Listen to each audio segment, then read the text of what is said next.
أعوذ بالله من الشيطان الرجيم.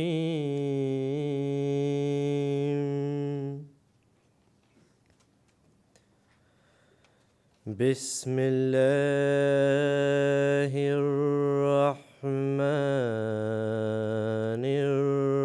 الرحيم.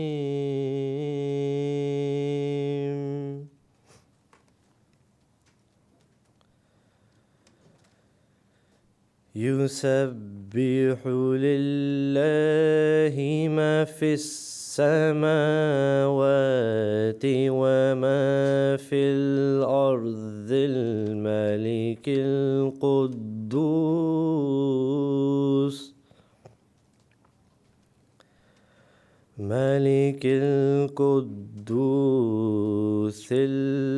العزيز الحكيم.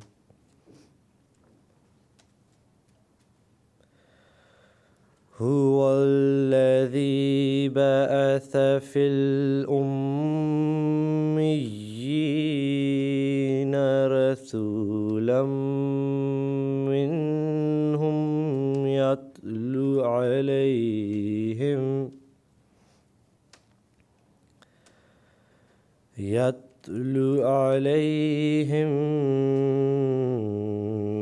آياته ويزكيهم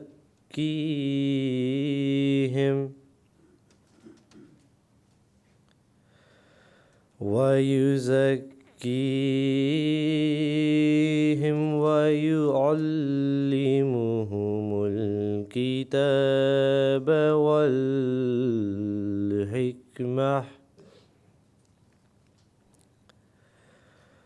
وإن كانوا من قبل لفي ضلال مبين.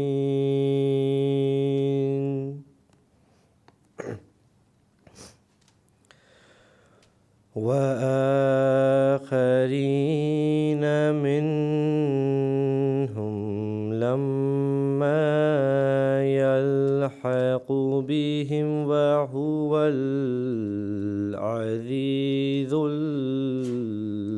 الحكيم.